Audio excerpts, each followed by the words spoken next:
umbhidlango wokusiza izitshudeni usuqalile. Ubani loyo? uKhuzani King Dlamlenze Mpungose.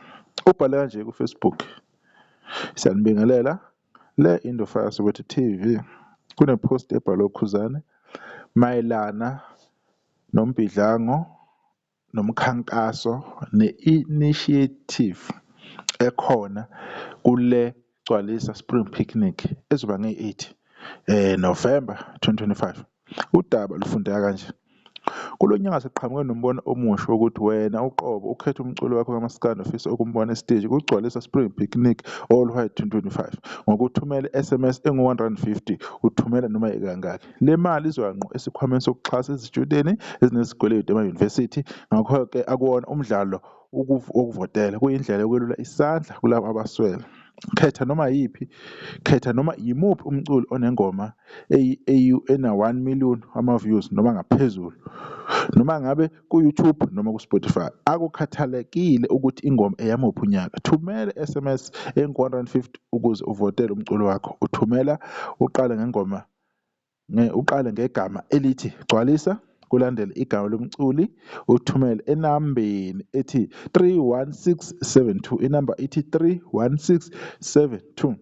Umkhankaso uyavalwa ngomhla ka-26 September 2025 ngo-12 ebusuku. Siyathemba ukuthi abantu bazwile ukuthi umkhankaso uya-26 zika-September. Isikhathi esanele leso sokuthi abantu bevote. Right. Sibonga ukuthi uKhuzani nethimba lakhe bahlanganile ukuthi becabange lo mcabango abawenzile njengamanje. Sakhumbula ukuthi eminyakeni ewu-3 eyedlule, eyokuqala ngqa iMoses Map inakho igcwalisa Spring Picnic. Nanga sengibhede ngithi iMoses igcwalisa Spring Picnic yaba kanjani na? Kwakukhethwa ngokuthi followers amaningi epage lika-Facebook kubaculi bamaskandi. Yalandela isibili ukuthi umuntu onengoma ene-million enama-views amaningi, kwaphinde kwalandela ukuthi umuntu onama-million amaningi kulaphana ku-YouTube kulo nyaka ligaya ngomunye umhlathika.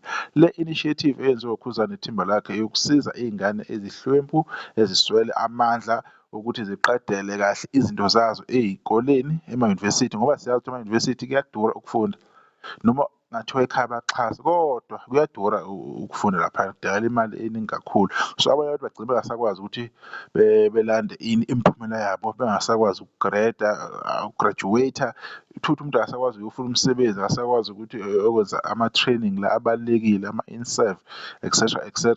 So lona umqondo omuhle kakhulu engiwuthandayo nojabulisayo ukuthi bawucabange. Kuphelile ukuqagela abantu, akukhathalekile ukuthi bafuna bani. Abantu akube yibo abenza iqiniso. Akekho umculo ongenalo i-million. Ngicabanga ukuthi niyakwazi lokho. Ba-few kakhulu, bancane kakhulu abaculi abangenalo i-million. Wonke umculo uvulelekile, akuna criteria la ezokhahlela umculo thizeni. Baningi abafana abashisayo and abashisi igonko siyami, baningi kakhulu, baney'ngoma ezimnandi. So kukunina-ke bathandi bomculo nabalandeli abaqavile ukuthi nenze iqiniso, nifake abantu abafanele enibafisayo ukubabona laphana. Akukho ukuthi uyenzelela ubani, akambizi ubani ngoba akamthandi, ingoba vele ungaphesheya wabangani nobani. Ayikho yonke leyo nto leyo. Igame ivulelekile. Kukunina-ke bafowethu ukuthi nenza kanjani. Laphana futhi umculo ufike adlale lezi ngoma lezi eniy'thandayo enicabanga ukuthi mhlawumbe nigcwalisela ngazo mhlawumbe uKhuzani, akunandaba. Umuntu ofika aphefome whatever song afuna ukuyiphefoma. Sibonge-ke le initiative yenziwe uKhuzani ithimba lakhe. Sibonge nanokuthi yena lento iyaqala, sithemba ukuthi izoqhubeka futhi ingapheli njengamanje, nangokuzayo iqhubeke. Siyathanda ukuthi sibone ukuthi isizwe sakithi sibambane, sibumbane, sibe yindlu emnyama.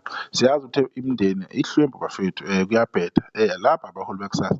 Uma thina esiphezulu esinamandla singenzi lutho, then abantu abaphansi angeke kube nakusasa. Isizwe sethu angeke sibe nabaholi bakusasa bazohola lelizwe leli, kuyoba nje isizwe esifile. So kubalulekile ukuthi zibanjwa zisemaphupho, befundiswe abantu, kwenziwe sure ukuthi bayaphumelela. Ufisa ukuba into ethize, anikezwe leyo chance leyo.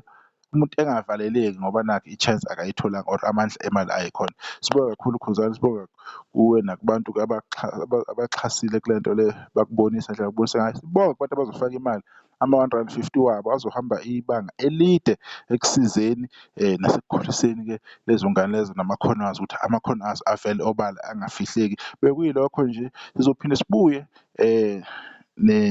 namanye ama-post or nezinye iy'memezelo ezithinta ini yona igcwalisa Spring Picnic ezoba ngeyi-8 November 2025. Eyesi-4-ke kulo nyaka, ningakhohlwa lapha kuzobe kumnandi kudelile. After le event or festival kube sekuyiwa kuphi ngeyi-15 zika-December 25 eMandaba, ezobe ziwushaya kube kudwendwe lukaKhuzani, kuyobe kukuhle kudelile. Amabomba azobe ebheke khona bese nje kuku-reminder nje abantu ukuthi-ke iy'nhlelo ihamba kanjani ezayo. Ngibonga ithuba, sizohlala ngokuzayo.